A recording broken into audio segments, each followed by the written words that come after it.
اعوذ باللہ من الشیطان اللعین الرجیم بسم اللہ الرحمن الرحیم ان اللہ وملائکتہ یصلون علی النبی یا ایہا الذین آمنوا صلوا علیہ وسلموا تسلیما اللہم صل علی محمد وآل محمد وعجل فرجهم واشرنا معهم وزدنا محبت۔ محترم ناظرین، مولوی عباس علی کوئی کا سلام قبول کریں۔ تربیت اولاد کے حوالے سے آج ہمارا لیسن نمبر 214 ہے، 214۔ الحمدللہ آپ کے کوآپریشن اور ہمت افزائی کی وجہ سے یہ سلسلہ برابر چل رہا ہے، اللہ نے توفیق دی اور انشاءاللہ جب تک توفیق رہے گی چلتا رہے گا۔ آج ہم گفتگو کریں گے کہ انسانوں میں کچھ کامیاب ہو جاتے ہیں، کچھ ناکام رہتے ہیں۔ کیا وجہ ہے کہ لوگ سب کامیاب نہیں ہوتے، کچھ کامیاب ہوتے ہیں، باقی سب ناکام ہوتے ہیں؟ اس کی بہت سمپل وجہ ہے، وہ یہ ہے کہ انسان سوچ کا غلام ہے۔ جیسی سوچ ہوتی ہے انسان ویسا ہوتا ہے۔ اگر آپ انالائز کریں کہ آپ کا تعلق اللہ سے کیسا ہے، یہ دیکھیے کہ آپ کی سوچ کیسی ہے۔ جیسی سوچ ہوگی ویسا تعلق ہوگا، کیونکہ انسان کا ذہن عجیب و غریب ہے۔ انسان کے ذہن میں ہر 6 سیکنڈ میں ایک نیا خیال پیدا ہو جاتا ہے، یعنی تقریباً 24 گھنٹے میں انسان 14,500 خیالات اس کے ذہن میں آتے ہیں اور جاتے ہیں۔ اچھا، خیالات میں پازیٹیو خیالات بھی ہوتے ہیں، نگیٹیو خیالات بھی ہوتے ہیں۔ اب انسان کو چاہیے کہ پازیٹیو خیالات کی طرف فوکس کرے۔ مثلاً میں یہ دیکھوں کہ میرے میں کمیاں کیا ہیں، کہ تو پھر میں اللہ سے نالا رہوں گا کہ اللہ نے مجھے یہ نہیں دیا، اللہ نے مجھے وہ نہیں دیا، بلکہ یہ دیکھیں کہ ہر انسان میں کچھ نہ کچھ خوبی ہوتی ہے۔ میں یہ دیکھوں کہ اللہ نے مجھ میں کون سی خوبی پیدا کی ہے، میں اس پہ فوکس کروں تو میں کامیاب ہو جاؤں گا۔ میں ایک چھوٹی سی مثال دے دوں۔ ایک بہت پیارا بادشاہ ہوا کرتا تھا، اس کے راج میں، اس کی حکومت میں سب مطمئن تھے اور سب شکر گزار تھے کہ بہت اچھا اللہ نے انہیں بادشاہ عطا کیا جو ہر چیز کا خیال رکھتا ہے۔ لیکن بادشاہ میں ایک کمی تھی، اس کی ایک آنکھ نہیں تھی اور ایک پیر نہیں تھا۔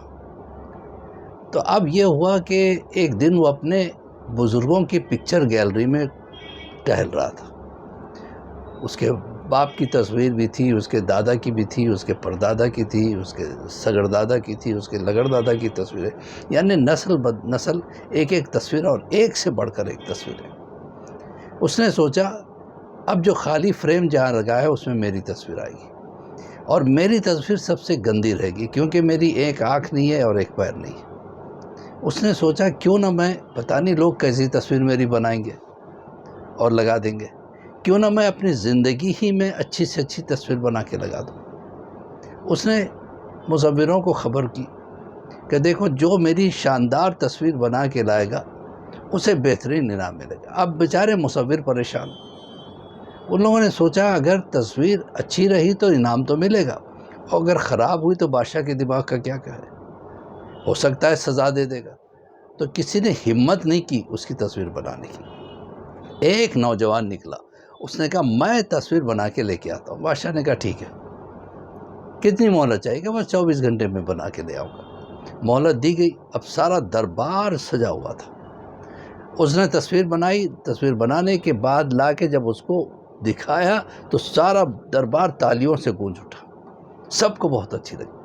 اس نے کیا چالاکی کی، بادشاہ کو گھوڑے پہ سوار دکھایا اور وہ ٹانگ جو نہیں تھی اس کو چھپا دیا، دوسری طرف جو پیر اس کا تھا اس کو ظاہر کیا، تو اور ایک آنکھ، اچھا اس طریقے سے تصویر بنائی کہ بادشاہ جو ہے نا گھوڑے پہ سوار اور تیر چلا رہا ہے، تیر چلاتے میں آدمی ایک آنکھ بند کر لیتا ہے، تو جو آنکھ نہیں تھی اس کو بند کر دیا، جو آنکھ تھی اس کو ظاہر کیا، جو پیر تھا اس کو ظاہر کیا، اور بہترین تصویر بن گئی۔ سارے کے سارے بہت خوش ہو گئے اور اسے بہت بڑا انعام ملا۔ کہنے کا مطلب یہ ہے کہ ہم اپنی کمیوں کی طرف نہ دیکھیں، بلکہ ہماری خوبیوں کو دیکھیں کہ اللہ نے مجھ میں کیا خوبی دی۔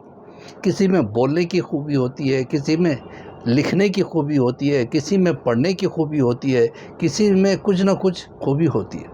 اپنی خوبیوں پر فوکس کریں کہ اور اللہ کا شکر ادا کریں کہ پروردگار تو نے مجھے یہ خوبی دی، تو آپ بھی مطمئن رہیں گے اور آپ کامیابیوں کے راستوں پہ چلے جائیں۔